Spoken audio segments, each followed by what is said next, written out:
Hi, welcome to Vlogmas number 7. Today is December 7th, 2018.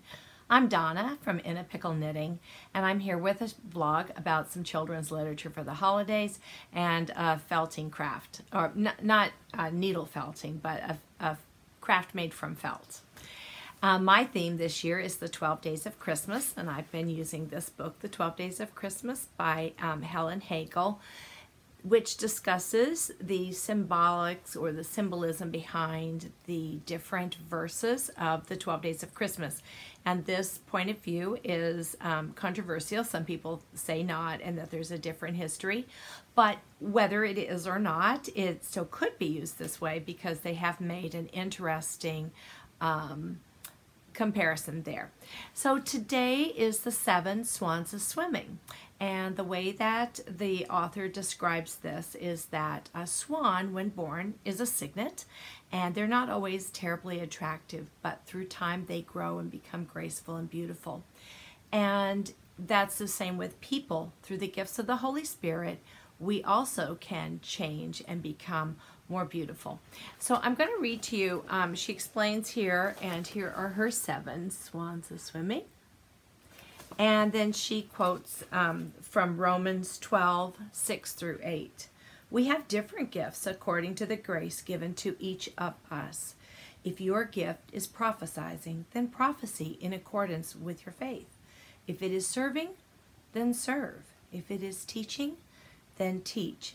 If it is to encourage, then give encouragement. If it is giving, then give generously. If it is to lead, do it diligently. If it is to show mercy, do it cheerfully. So the 7 gifts of the Holy Spirit are what the 7 swans of swimming are symbolizing according to this book and other sources. So my swan, I chose to do the black swan. So of course when you're making crafts patterns, you can choose whatever colors you'd like. Now, in the kit that I ordered from Benzie Designs, I was not given a sheet of white. The color palettes that I chose did not include white felt. And I wish I'd thought about it and ordered some white, because ideally I would have made a white swan. I would have made a trumpeter swan, as they are near and dear to my heart. But not having white, I decided I really liked the contrast of these colors on the black. The orange and the greens and blues I thought were striking with the black. So this is my swan a swimming to represent the 7 swans a swimming. I won't be making 7 of them. So that is today's felt ornament to go along with our theme. Now, I have a book to share with you that is part of children's literature, and today the book is not about the 7 Days of Christmas. It's another one of my absolute favorites, and once again, I'm with Patricia Polacco, and this book is called The Trees of the Dancing Goats.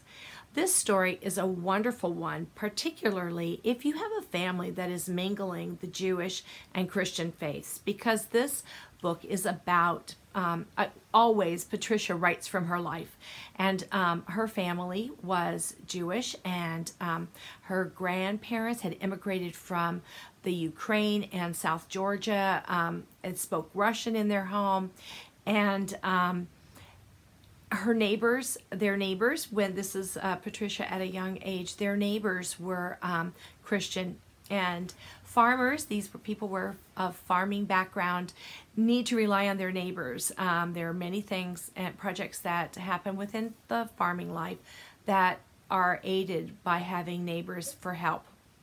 So in this particular story, which is set quite a long time ago, Patricia's father is not in the picture, and her mother teaches, but at Christmas time she's home for winter break or the Christmas vacation time, and during this time some of their neighbors come down with scarlet fever, and indeed Patricia's best friend, their closest neighbor, which is about maybe half a mile away, has come down with it, and the family's actually sent Patricia to borrow something, don't remember what, and then they find out about the epidemic, and they're so afraid that she was in contact with them and will have contracted it, but she did not. So ultimately, let me tell you, this story, there's some really interesting parts with Patricia's with the grandfather painting these wooden toys for Patricia and her brother Richard, and he's keeping it a secret, but they know because he does it every year. And her grandmother there is making the candles for their menorah, and Patricia has been asked to polish the menorah, and she loves to watch her grandmother make candles. Well, it's nearing Christmas time, and the family feels so much for their neighbors and enjoy watching their traditions of having a Christmas tree.